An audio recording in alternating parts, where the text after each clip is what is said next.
¿Te imaginas lo que es crecer aprendiendo que el toque más perverso puede ser normal? ¿Que la traición más profunda puede venir de quien más amas y en quien más confías? Soy Elena, hoy una señora de 80 y tantos años, con la sabiduría de las arrugas y la terquedad de quien vio lo peor y sobrevivió. Y es esa supervivencia la que me trae aquí, a este rinconcito virtual donde la verdad, por más dolorosa que sea, encuentra eco. La historia que les contaré no es de un monstruo desconocido, sino de una pesadilla silenciosa que se instaló dentro de las paredes de mi propio hogar de Cadaz Etraz, en la vibrante Oaxaca de Juárez, anidada entre las montañas de la Sierra Madre del Sur. En aquel tiempo, el mundo era un ovillo de misterios para una niña como yo, de apenas 7 u 8 años. La casa, con sus paredes de adobe y un patio lleno de cactus y colores, era el centro de mi universo. Parecía un hogar como tantos otros en Santo Domingo de Guzmán, papá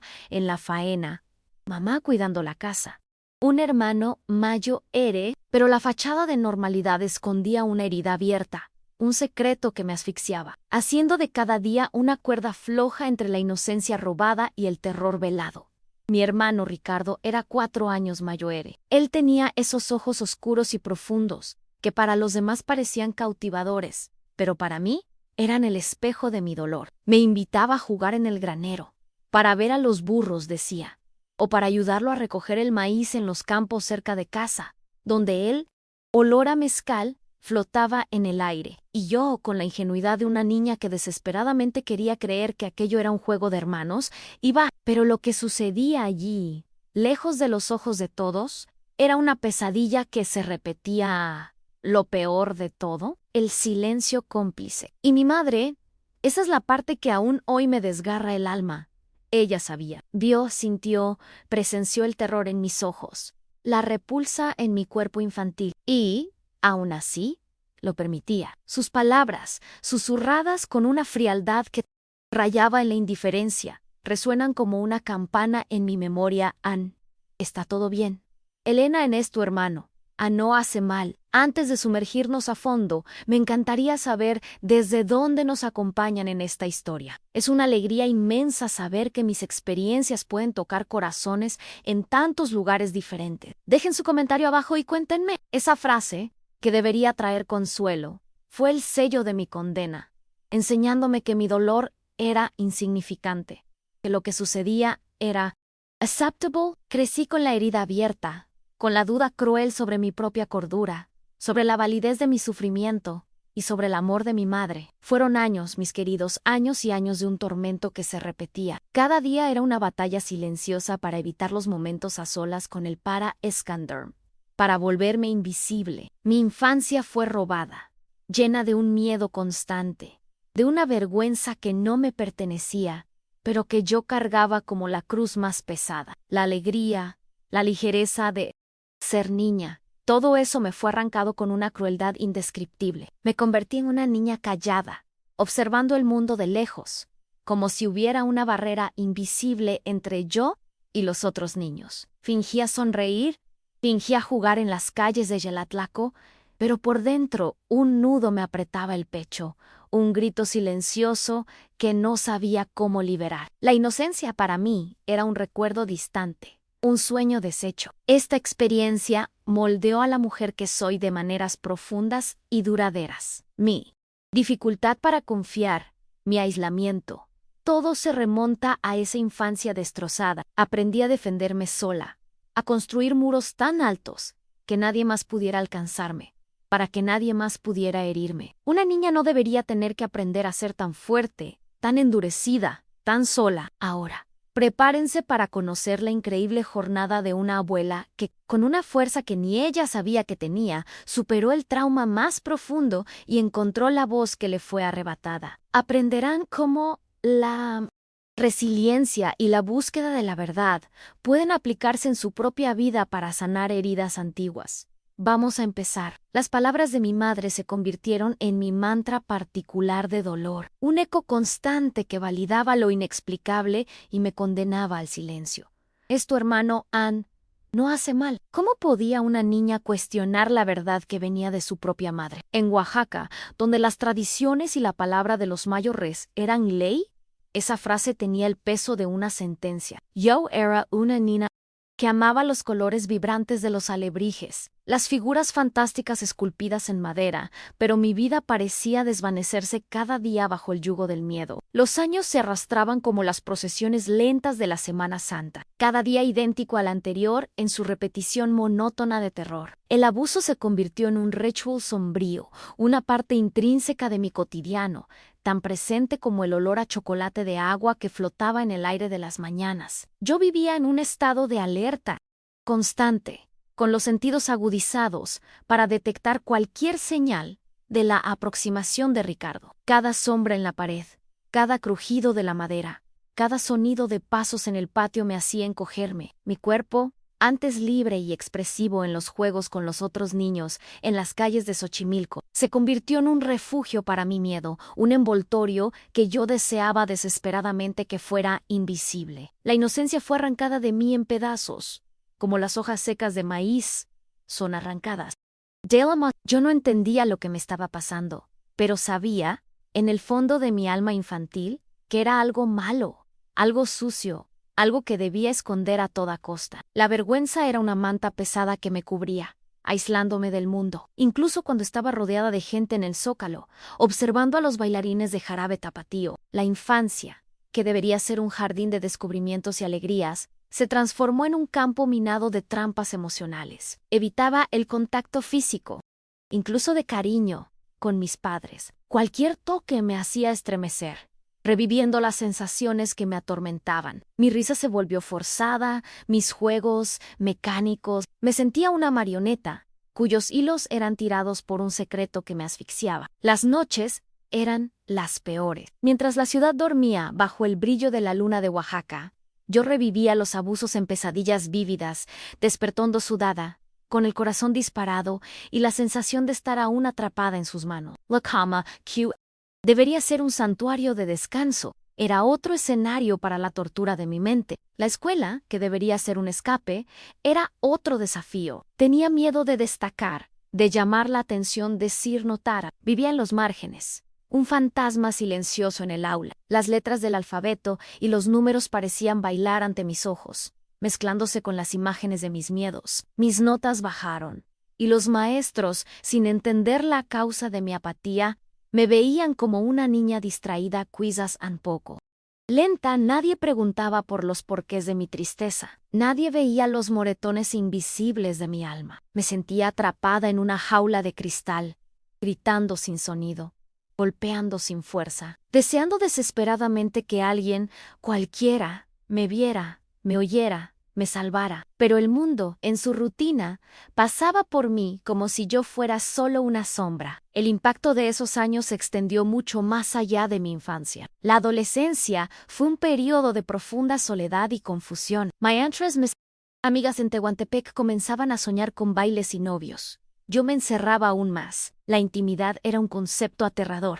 El toque masculino, un disparador para el pánico. Construí murallas impenetrables a mi alrededor, alejando a cualquiera que intentara acercarse. Mi corazón, otrora abierto y confiado, se transformó en una fortaleza. Temía el amor, temía la vulnerabilidad, temía que la historia se repitiera, que el dolor volviera a encontrarme. El mundo parecía un lugar peligroso, y la única forma de sobrevivir era protegerme, aislarme, volverme invisible a los ojos de los demás irónicamente, a los míos propios. La depresión se instaló en mi vida como una visita indeseada, una nube oscura que flotaba sobre mí, dificultando incluso las tareas más simples. Despertar, comer, interactuar, todo era un esfuerzo monumental. La ansiedad era una constante, un nudo en la garganta, una opresión en el pecho que nunca me abandonaba. El trastorno de estrés postraumático se manifestaba en flashbacks repentinos,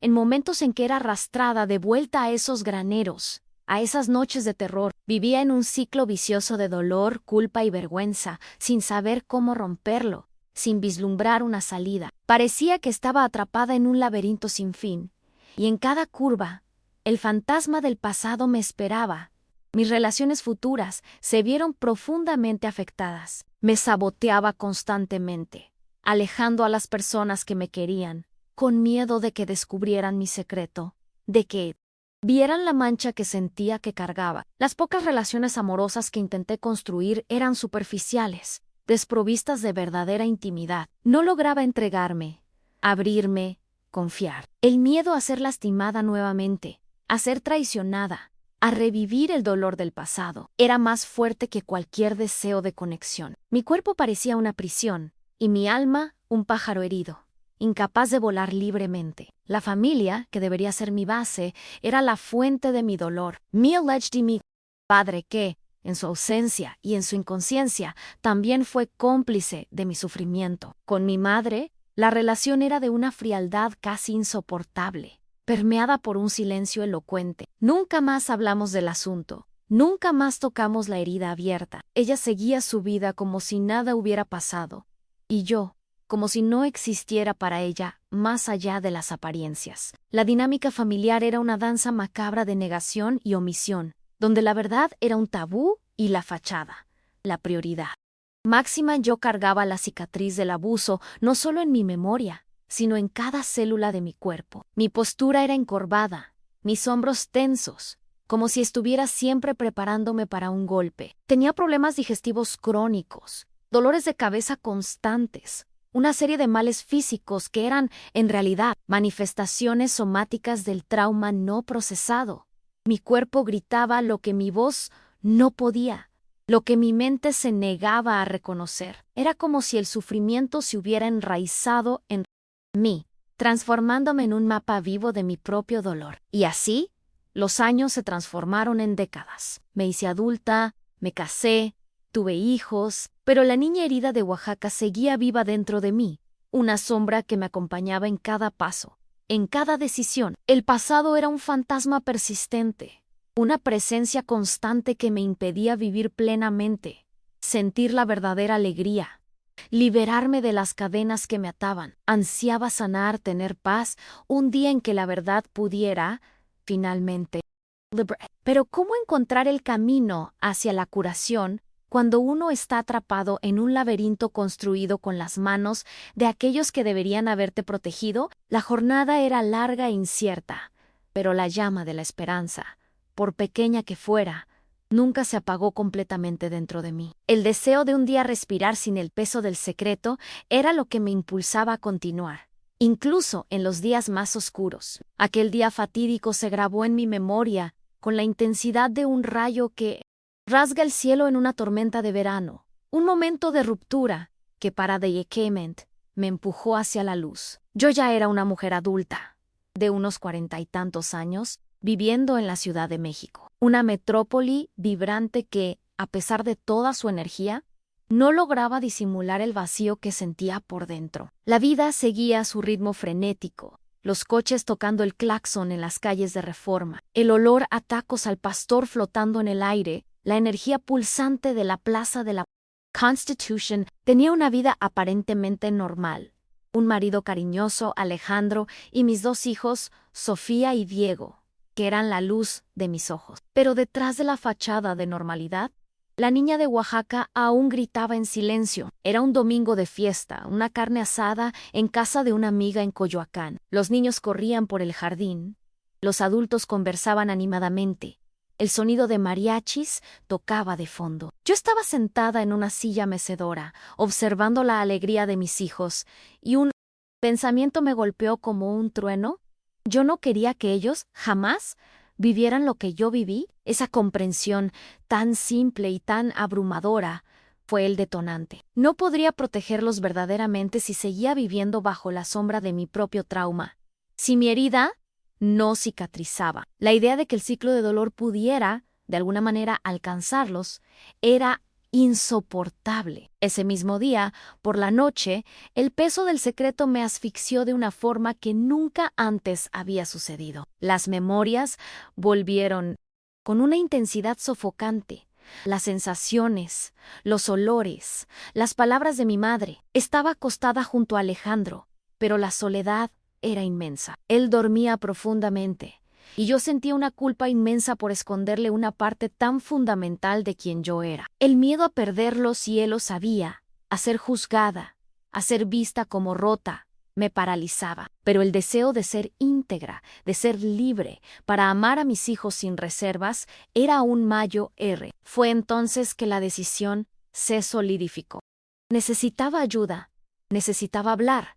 ¿Pero con quién? Mi mundo era pequeño, mis referencias limitadas. La terapia no era algo común en mi época, y mucho menos en el ambiente conservador en que fui criada. Pero el dolor era tanto que la búsqueda de una solución se convirtió en una cuestión de vida o muerte para mi alma. Empecé a investigar discretamente en las pocas revistas que llegaban a nuestra casa, buscando cualquier indicación, cualquier señal de un camino a seguir. Era como buscar una aguja en un pajar, pero la esperanza, por pequeña que fuera, se encendió. Me acordé de una vecina mayor, doña Elena, que siempre hablaba de una curandera en un barrio distante. San Ángel, una mujer que entendía de los dolores del alma.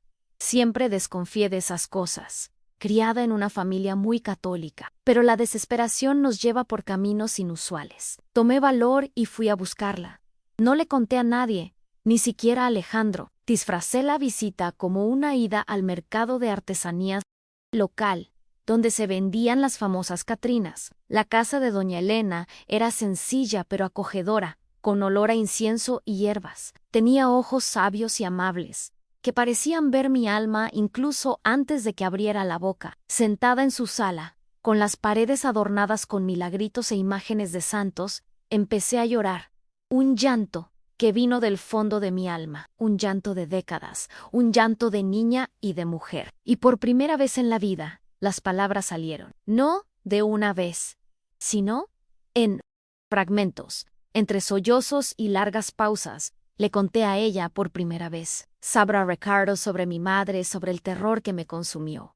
Doña Elena no me interrumpió, solo me escuchaba, con una paciencia infinita. Y cuando terminé, exhausta y vacía, no me juzgó, no me dijo que estaba equivocada o que era tanta como mi madre había hecho. Ella solo tomó mis manos, que temblaban, y dijo con una voz suave, pero firme: mi querida Elena, el dolor que cargas no es tu culpa. Ese dolor tiene nombre y tiene cura. No estás sola. Esas palabras fueron un bálsamo para mi alma herida. Las primeras palabras de validación que oí en toda mi vida. Me habló de la importancia de desenterrar el dolor, de no dejarlo pudrirse por dentro. Me indicó una psicóloga, una mujer joven que conocía, que trabajaba en una clínica cerca del Palacio de Bellas Artes. Yo dudé. La terapia era algo tan distante de mi realidad, tan moderno. Pero doña Elena insistió, diciendo que las nuevas curas también vienen para ayudarnos. Me dio la dirección, y salí de allí con una mezcla de miedo y una esperanza tímida. Un hilo de luz en medio de la oscuridad que me rodeaba desde hacía tanto tiempo. La decisión de buscar a la psicóloga, la doctora Sofía Méndez, no fue fácil. Posponía, encontraba excusas. El miedo aún era muy grande, pero la imagen de mis hijos, la certeza de que necesitaba ser fuerte por ellos, me dio el empujón final. Agendé la primera consulta, con el corazón latiendo fuerte en el pecho, como un tambor de Día de Muertos. No sabía qué esperar, pero a cada paso hacia la clínica sentía una mezcla de pavor y una extraña excitación. La sensación de estar caminando hacia lo desconocido, pero hacia un desconocido que prometía por primera vez la posibilidad de paz. Llegué a la clínica, un edificio moderno y discreto, en un barrio concurrido. La sala de espera era acogedora, con cuadros de artistas mexicanos y plantas tropicales. Me senté, las manos sudando, la mente en blanco. Cuando la doctora Sofía me llamó, su sonrisa era acogedora, sus ojos, empáticos. Allí, en ese consultorio, empezaría a desatar los nudos de toda una vida de sufrimiento. Comenzaría la jornada más difícil, pero también la más liberadora de mi existencia. La jornada de la curación, de la voz reencontrada, de la Elena que finalmente podría liberarse del pasado y abrazar el futuro con la fuerza de una guerrera azteca. Entrar en ese consultorio, el suave olor a incienso mezclado con el de café fresco que venía de alguna cafetería cercana en la colonia Roma, Fue como atravesar un portal. La doctora Sofía Méndez me recibió con una sonrisa genuina, y allí, sentada en el sofá suave, comencé a desentrañar los nudos que ataban mi alma hacía décadas. Las primeras sesiones fueron excruciantes. Era como arrancar curitas de heridas antiguas, una por una. Cada revelación un ardor, un dolor que yo pensaba haber olvidado. Hablaba sobre Ricardo, sobre sus manos, sobre el olor a tierra en el granero de Oaxaca, sobre las palabras gélidas de mi madre Isabel, y con cada palabra pronunciada, sentía un temblor recorrer mi cuerpo, como un pequeño terremoto interno, un temblor que yo venía sofocando desde la infancia. La doctora Sofía me escuchaba con una paciencia que yo jamás había encontrado en mi vida. No me interrumpía, no me juzgaba, solo asentía, sus ojos transmitiendo una comprensión profunda. Me explicó que el dolor que sentía era legítimo, que yo no era culpable, que lo que me había pasado era un abuso y no un juego de hermanos. Esa validación, por primera vez en mi vida, fue un bálsamo. Yo, que siempre me sentí manchada, sucia, empecé a entender que la suciedad no era mía, sino de quienes me hirieron y de quienes permitieron que eso sucediera. Era como si un peso invisible, que yo cargaba desde pequeña, empezara a disolverse. Uno de los mayores desafíos era lidiar con la ira, una ira que yo ni siquiera sabía que existía, dirigida a mi madre. ¿Cómo puede una madre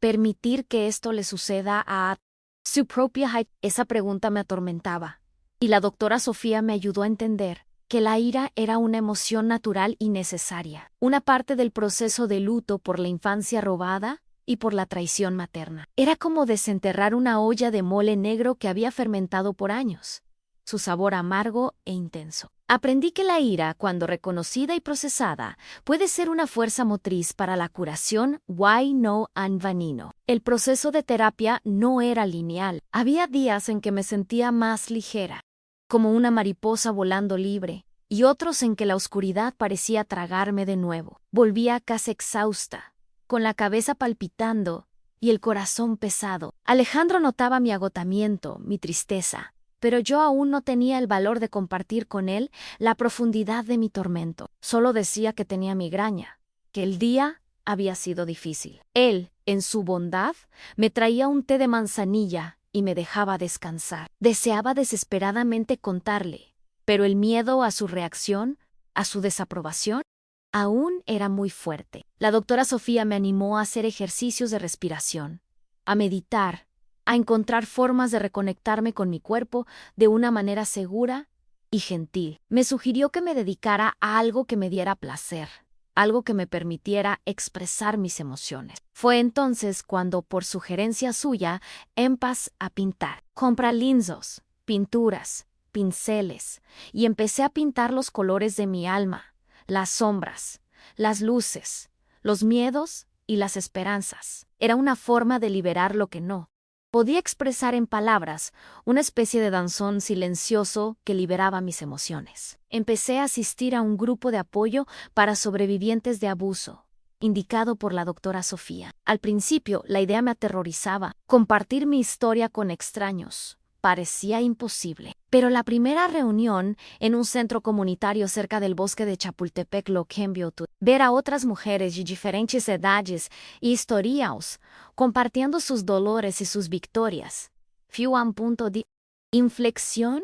No estaba sola. Había otras Helenas, otras mujeres que habían caminado por senderos similares y que estaban encontrando sus propios caminos hacia la luz. El sentido de comunidad, de pertenencia era un alivio inmenso, como el frescor de una brisa después de un día caluroso en la playa de Cancún. En el grupo escuché historias que me tocaron profundamente, que me hicieron llorar y a veces sonreír. Estaba María, una señora de Guadalajara que, a los 70 años, estaba finalmente denunciando a su agresor. Estaba Carmen, una joven de Monterrey que luchaba por reconstruir su vida después del abuso intrafamiliar. Cada historia era un espejo, un eco de mi propio sufrimiento y de mi propia fuerza. Empecé a sentirme más fuerte, más capaz de enfrentar mis propios demonios. El grupo era un espacio seguro, un santuario donde la vulnerabilidad era bienvenida.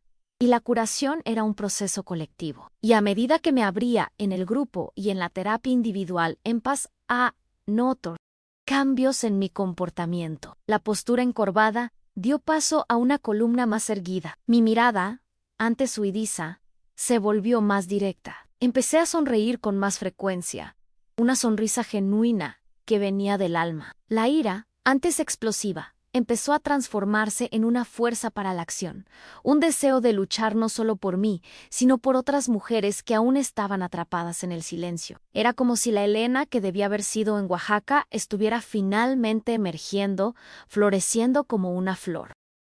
Poco a poco, la barrera entre Alejandro y yo comenzó a romperse. Una noche, después de una sesión particularmente difícil, me senté a su lado en la cama. Mi corazón latía fuerte por valor, alimentado por meses de terapia. Me impulsaba, respiré hondo y con la voz embargada, empecé a contarle sobre mi pasado, sabrá Ricardo, sobre mi madre, sobre el peso que cargaba. Las palabras salieron en un flujo ininterrumpido, y él me escuchaba en silencio, tomando mi mano con fuerza. Cuando terminé, no me juzgó. No se alejó, solo me abrazó con una fuerza que me hizo sentir segura por primera vez en años. Lo siento mucho, mi amor. Siento mucho que hayas pasado por esto. Sola sus palabras fueron el bálsamo final para mi alma. En ese abrazo, en ese momento de vulnerabilidad y aceptación, sentí que, finalmente, la verdadera curación estaba comenzando. Ese día en que compartí mi secreto con el hombre que amaba, fue el día en que empecé a liberarme verdaderamente, a respirar, sin el peso del pasado, a abrazar la esperanza de un futuro más ligero y auténtico. El abrazo de Alejandro fue el primer paso firme en tierra segura después de décadas de arenas movedizas. En cada sesión de terapia, en cada encuentro en el grupo de apoyo en la Ciudad de México, sentía que estaba desenterrando no solo mi dolor, sino también una fuerza que ni siquiera sabía que poseía. La doctora Sofía Méndez me ayudaba a desconstruir las creencias limitantes que había internalizado. Master BQ, la culpa no era mía, que la vergüenza era una carga impuesta,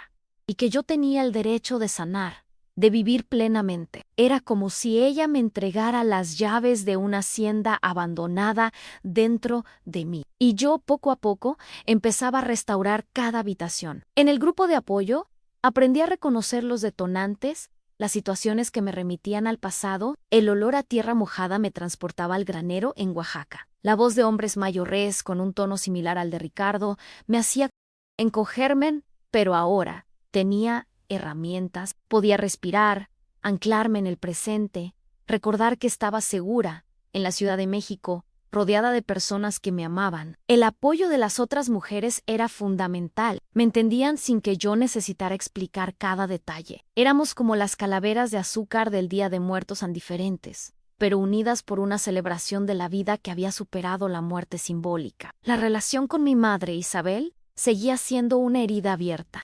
Sentía una mezcla compleja de dolor, ira y una extraña lástima. Ella había muerto unos años antes de que yo iniciara la terapia, llevándose consigo a la tumba en Oaxaca el silencio y la negación.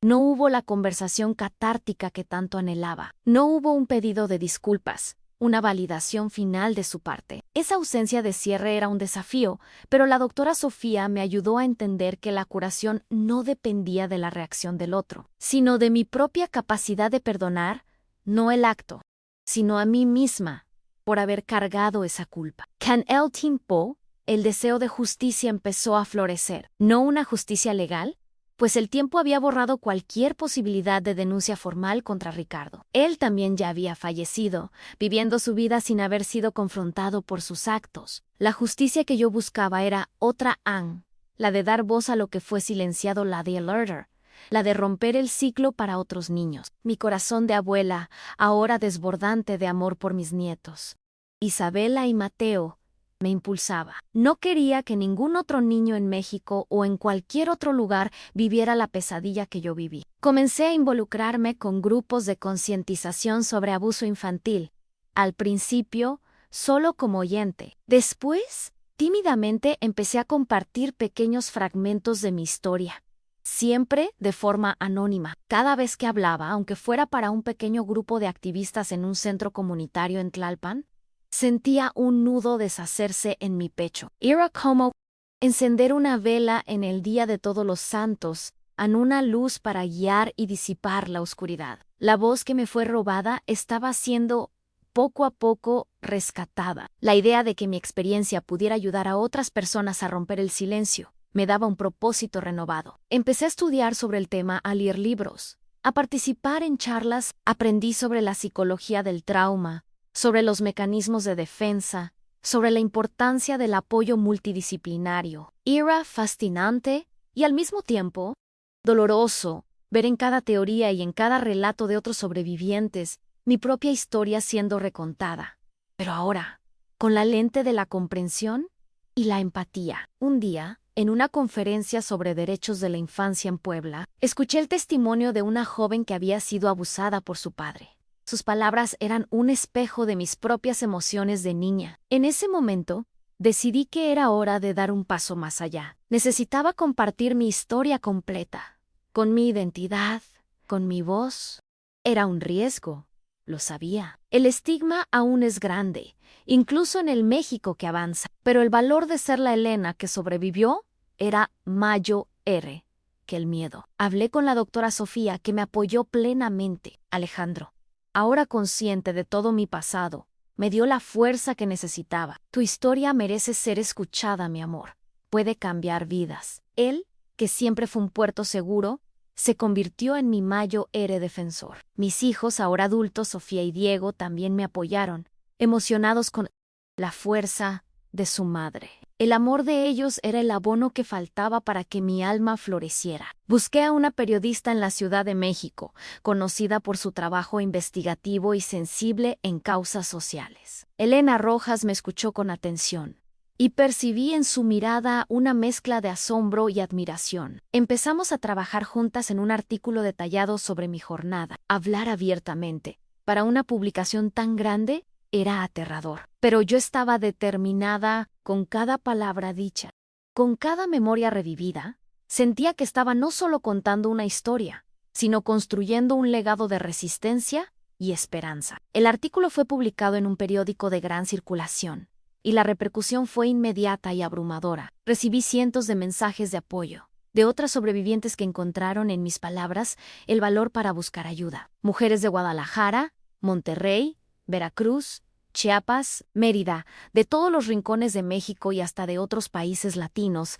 me escribían agradeciendo por haber roto el silencio. Mi historia se convirtió en un faro, una prueba de que la superación es posible y que la voz de una abuela puede sí resonar por todo el país, desenterrando verdades e iluminando caminos de curación. Aquel día, el día en que decidí dar el paso final en mi jornada de superación, está grabado en mi alma con la intensidad de un solsticio de verano en Teotihuacán. No fue un evento súbito, sino la culminación de años de terapia Doing Contables, conversaciones con la doctora Sofía Méndez, de compartir en el grupo de apoyo, y de la creciente fuerza que había estado construyendo ladrillo a ladrillo, la energía en la Ciudad de México en ese amanecer del 15 de septiembre, víspera del grito de independencia, parecía amplificar mi propia tensión y expectativa. Sabía que necesitaba confrontar el último gran fantasma de mi pasado. Mi corazón latía como un tambor ceremonial en una fiesta maya. La idea de revisitar la casa de mi infancia en Oaxaca. Ese lugar que era sinónimo de terror y silencio me llenaba de un pavor primordial, pero la doctora Sofía me había preparado para esto, paso a paso, visualización por visualización. Me dijo que, para que la curación fuera completa, necesitaba ir al lugar donde el dolor nació. No para revivirlo pasivamente, sino para reescribir la memoria, para imponer mi presencia de mujer fuerte sobre la fragilidad de la niña. Alejandro, con la paciencia y la comprensión que siempre lo caracterizaron, me acompañó.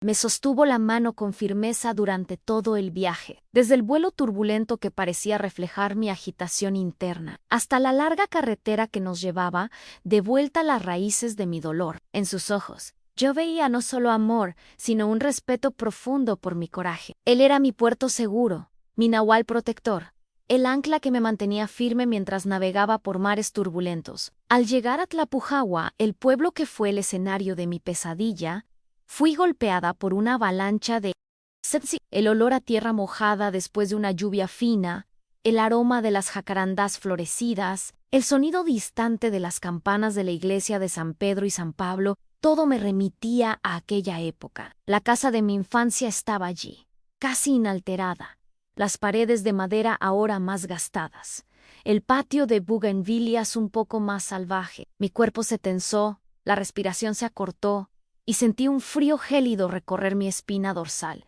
el mismo frío de tantos años atrás. Haberme parado frente al portón de madera, que crujía suavemente con la brisa. Mis pies parecían enraizados en el suelo, incapaces de dar un paso más. Era como si el tiempo se hubiera detenido, y la niña de 7 años estuviera allí, a mi lado, temblando. Alejandro notó mi parálisis y, sin decir una palabra, solo apretó mi mano de nuevo, un recordatorio silencioso de que ya no estaba sola. Cerré los ojos por un momento, respiré hondo, y visualicé las palabras de la doctora Sofía Janoers, ISA. Niña, tienes voz, tienes fuerza. Avery L. Porton. El olor a casa antigua me envolvió. Recorrí el patio, observé el pequeño jardín que mi madre, Isabel, solía cuidar. Cada rincón de ese lugar evocaba una memoria, un eco de risas o de lágrimas. Pero, esta vez, yo no era la víctima impotente. Yo era la Elena que había sobrevivido, que había sanado sus heridas, y que estaba allí para recuperar su historia, para reclamar el espacio que le fue robado. El granero Enés era mi destino final ese día. El pequeño anexo de madera, con el techo bajo y la penumbra que siempre lo envolvía, parecía llamarme. Sentí el miedo, sí, pero esta vez vino acompañado de una ira ardiente, una determinación feroz. No era más el miedo paralizante de la niña, sino el miedo consciente de la mujer, que reconocía la violencia y se negaba a ser silenciada de nuevo. Alejandro se detuvo en la entrada, respetando mi espacio, pero su presencia me daba una seguridad invisible. Entré en la penumbra, el olor a heno y humedad, el polvo que danzaba en los pocos rayos de luz que entraban por las rendijas en la madera. Todo era idéntico a mis recuerdos más sombríos. El aire parecía pesado, cargado con los gritos silenciosos de una infancia robada. Sentí mis piernas flaquear, pero me obligué a mantenerme de pie. Miré hacia el rincón donde los abusos solían ocurrir, hacia el suelo de tierra batida que presenció mi tormento. Cerré los ojos de nuevo, y las imágenes vinieron con fuerza en Ricardo, sus manos, el miedo. Pero, esta vez, algo era diferente. No estaba viviendo la escena, la observaba desde fuera, como una espectadora. Y entonces, empecé a hablar, no en voz alta, sino con una voz firme y clara, que reverberaba en las paredes del granero. Ya no soy la niña asustada. Soy Elena Wendo. Ya no me controlas. No me defines. Sentía cada palabra como un puñal clavado en el pasado. Un acto de liberación. Hablé sobre la ira que sentía por mi madre Isabel, por su connivencia, sobre el dolor de haber sido traicionada por quien debería haberme protegido. Sentí las lágrimas rodar, pero ya no eran lágrimas de desesperación, sino de catarsis, de limpieza. Me quid ali, por un largo tiempo, vaciando mi alma de todo el veneno que se había acumulado. Y cuando terminé, un silencio diferente llenó el lugar. Ya no era el silencio opresor del secreto, sino un silencio de paz, de liberación. Por fin había reclamado ese espacio para mí, había vencido. Después de ese momento en el granero, la energía del lugar cambió, y esa penumbra opresora dio paso a una sensación de ligereza, como si el aire hubiera sido purificado por una tormenta de verdad. Alejandro se acercó Wayolo Brace. Un abrazo diferente a todos los demás. Era un abrazo de liberación, de gratitud, de una mujer que acababa de renacer.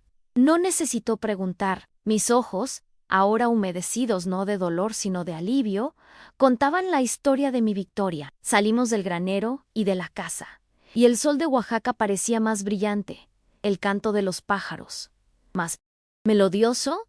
Anne estaba en paz. El viaje de regreso a la Ciudad de México fue ligero, lleno de una sensación de calma que nunca había experimentado. Miraba por la ventana del coche, viendo los paisajes de cactus y agaves pasar, y sentía que cada fibra de mi ser estaba alineada con una nueva verdad. El peso que cargué por décadas finalmente se había deshecho, estaba libre, libre de las sombras, libre del silencio, libre de la culpa que no era mía. Me sentía como una Frida Kahlo, renaciendo en su arte, fuerte y auténtica. Mi relación con Alejandro se profundizó aún más. La verdad nos unió de una forma que el secreto jamás permitiría. Compartimos risas, planes, y él me escuchaba con atención cada vez que yo quería revivir la experiencia del granero, no con dolor, sino con un sentido de triunfo. Él se convirtió en mi compañero no solo en la vida, sino en mi jornada de sanación, un pilar de apoyo inquebrantable, como el ángel de la independencia en medio de la ciudad.